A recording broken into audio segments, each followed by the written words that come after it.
I have had literally thousands of people write in to me like, "Yo, Aibo, you're so good at card games. Can you teach me how to be as good and as handsome as you?" Well, dear viewer, today I will be doing just that.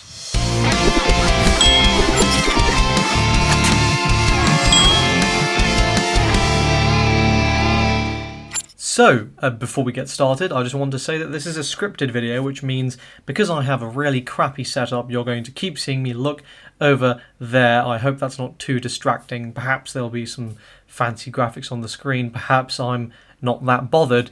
We'll see how things go in editing. But anyway, let's get started. So this is a pretty generic video in my opinion, and that I think the takeaway should apply to most card games.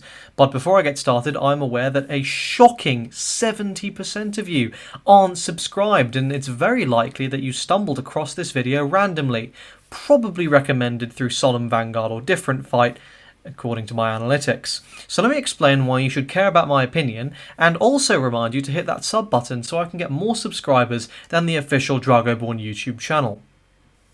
So I've been playing card games competitively for like 6 years, though I've been playing card games for closer to 8, maybe around a decade. I have close to 20 top 8s, of which there are a good few first place finishers, obligatory flex. And I've been constantly topping, and consistently, though constantly is also true, consistently topping every event I go to for about 3 years. My best result is top 8 to the most recent Buddy Fight Worlds, which looks like it's actually going to have been the last one thanks to COVID, and those are my credentials. Hopefully that's enough. If it isn't, you can fuck right off. So let's get started with a simple concept, and that is the 3 pillars of card games. I have no idea if this is an actual concept or something I made up in a fever dream, but we're going to be going with it. So the first pillar of these 3 is mechanics. That is, are you playing the game correctly? The second is deck building. Is your deck constructed optimally? And the third is game knowledge, which boils down to knowing the card pool that exists and the card pool that is played. So let's dig in a little bit deeper to each one of these. Let's start with mechanics, and there are a few points here. Are you executing your actions in the optimal order? This is a question you should be asking yourself constantly during testing. Essentially, are you doing the things that you want to do in the best way that they can be done most of the time? A good example of this is the following. You have a hand of cards, and one of these says draw a card. Another says look at the top 3 cards of your deck and add one to your hand. Which order should you play these cards in? This can actually depend. The game systems that you play may actually influence the order, but generally speaking, a sensible way to do this is to play the draw one first, as you have the least control over what that card gives you. In general, you want to be performing actions like these from least to most control, and the logic here is you can choose cards that make your early draws better by using these selections later, but you cannot do the reverse. The second part of mechanical skill is following the correct line of play. This is pretty self-explanatory. Are you doing the best thing that will make you most likely to win? Yu-Gi-Oh! Players in particular will have a keen appreciation for just how important this aspect of skill is, due to how complex the lines of play in that game are, and how many end states you can reach from the same initial few cards. This is also a good time to mention that skill really does transfer across games, and nothing is ever wasted. Getting good at one game will have a noticeable benefit in others, and by forcing yourself into a box where you only play one game, you're probably hampering your ability to actually be any good at it. To summarize mechanical skill, it's 2 simple things. Are you doing the right thing? And are you doing a series of right things in the right order? I'm not going to mince words. This will take a lot of practice, and it's also something that takes cues from other pillars. Indeed, you shouldn't actually treat these as separate things. They really all work together, and so improving any one aspect is likely to improve them all. Now, in my opinion, which is pretty subjective and is pretty Bushy Road focused as a majority of where I'm getting this information from, most players seem to be best at mechanical skill. This is likely because on a very fundamental level, if you play a game enough without changing any other variables, you will inevitably improve this aspect of your play almost without trying. Though I also think it is the hardest area to improve quickly, so this passive improvement's also quite nice. The best way to improve this area as fast as possible though, if that's what you're interested in doing, is to find players much better than yourself and play against them. Be warned, they might not want to play against you because you suck. Good players tend to want to play against good players because playing against bad players can be pretty frustrating. Accept that for what it is and account for it as you try and find good players to play against you. But if you do find some good players willing to play against you, ask them why they do the things they do, and bloody pay attention when they explain it. It may even be worth getting a group of people together to backseat game with each other, so you can hear lots of opinions and improve together more quickly. This is actually really standard with what good players will do. Like when I go to test, for example, and I'm aware I'm calling myself a good player here, but I am that vain. I'll have my group of testing, like my friends, my testing group, we've all got a lot of tops between us, and whilst only 2 of us will be playing a game at a time, the 3 to 5 of us who are there at any given time will be watching the game and actively commentating, asking questions like, why are you doing this? What's your logic here? And I genuinely think this is a big part of why we have improved so much as players. It's worth saying, though, that how beneficial this is will depend on how good the group of people you get together are, so maybe don't do this with, I don't know, a bunch of 10-year-olds you found by the local Macca's. Alright, so that was a lot, but let's move on to the next pillar, which is deck building. I think this is probably what players are worst at, by and large, and indeed, I think they're worst at it by quite a significant margin. And look, I get it. I used to suck at this too. It's so tempting to want to run a load of niche combos that do cool things when you get them and go, oh, this is so fun, I get these 2-card combo and I can do this. Or almost as bad is to just net deck a top player and start running games without actually thinking about why the choices were made. Stop. Get some help. Your chief concern as a competitive player should be to do the same good thing every game. That's it.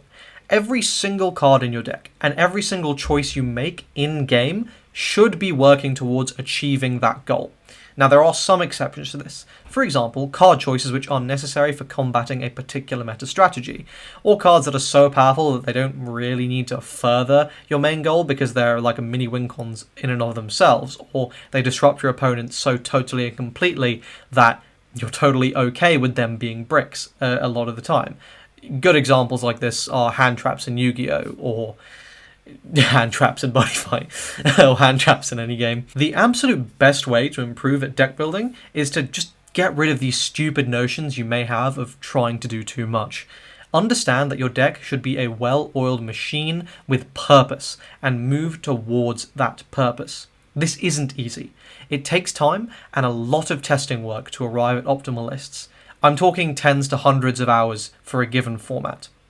But the improvement in your tournament results will speak for itself as to whether or not the work was worth it.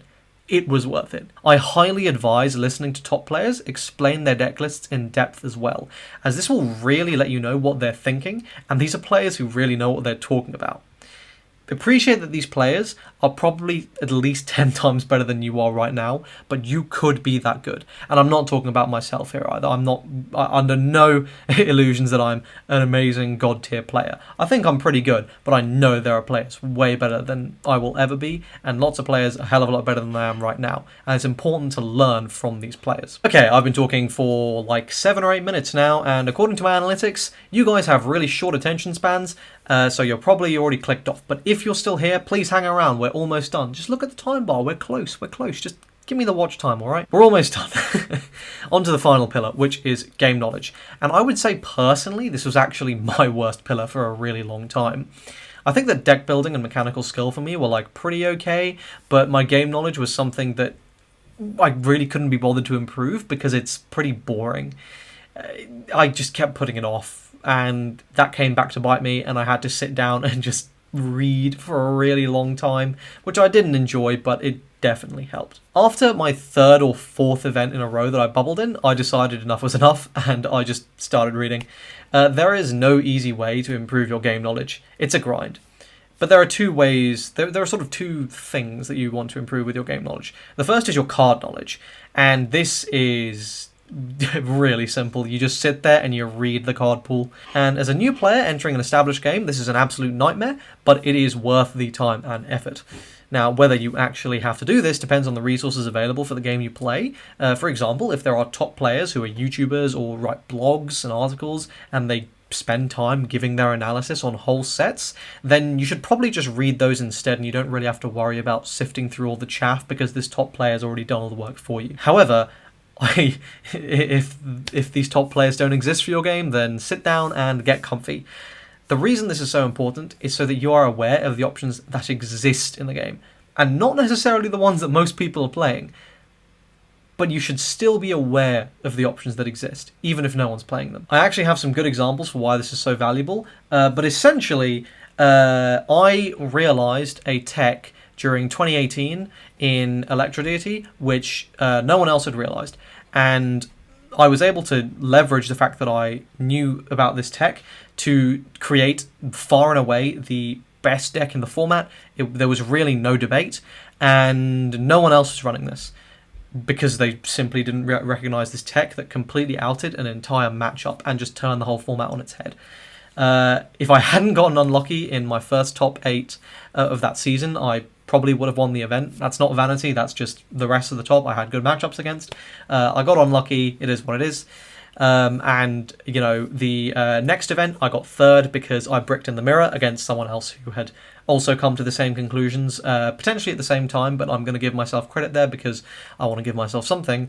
And at the next event, I came 2nd because I lost to myself misplaying. But the point is, yeah, when you're getting that many top finishes, something has to be going right for you. Anyway, no idea if that's going to stay in or if that's just a tangent, but let's get back to the main thing here. The second part of game knowledge is an understanding of what the format is and of the decks that reside within it. This means knowing what every single deck in a format does, including the rogue ones, what their weaknesses are, and ideally how to play them, including useful choke points where they can be disrupted. In particular, this is like a Yu-Gi-Oh thing. Yes, this does feel like revising for a test, but it also means understanding the fundamentals of the game and what the mechanics reward. So here's another good example, and this is again Buddy Fight because that's what I have the most sort of pedigree in. For a long time, I would say like the first few years of Buddy Fight's existence, this was a game where you wanted to go 2nd. It rewarded going 2nd totally and completely. However, there was a point where it switched, and the best players realised this. My friend group, I would say, got about 10 tops for free just because we were like, oh hey, going 2nd is garbage now, you want to be going 1st. So we built our decks around that, and we ran away with tournaments. We got lots of wins, lots of top 3 finishes, and a lot of top 8s from this just for free before other players even realised what was happening. And I would say this is where the good players are truly separated from the great players. A good player will know what a deck does and how to play against the general strategy, and this will be enough to get you a top cut. But a great player, who's someone who's going to be winning or getting a top 3 finish, not only knows what that deck does, not only knows how to play against it, but they also know how that deck will play against them, and they will know the tech choices that that deck is likely to use against them, and they might even know what random off-meta niche choices that player may have chosen to go against that deck that they may be siding in, so they can play around that in the 2nd and 3rd games. It's a lot, it's kind of like 4D chess, but that's how you get good. And I'm not saying I'm that good. For some formats, I've been that good, but a majority I have not, because it is tough. You've got to put in a lot of time. But that's the basic rundown of the pillars. That's what they are. Some suggestions on how to improve. In a sense, it's simple. In another, it's awfully difficult. But that is just my opinion. And I would love to hear your thoughts in the comment section down below. Be sure to let me know your thoughts on this video. I am legitimately interested. Don't forget to like and subscribe to please the almighty algorithm. And check my description for links to my socials and Discord. And tune in tomorrow for another video. And yeah, hopefully I'll see you then. Cheers. You know, the amount of times I've had to re-record sections of this because my family is just incredibly loud is... yeah. Don't know why you're watching still. There's still some outro left. I mean, you can watch that. But, how's your day been? Good? No? Really? Damn. Yeah. I can't even film a fucking joke outro.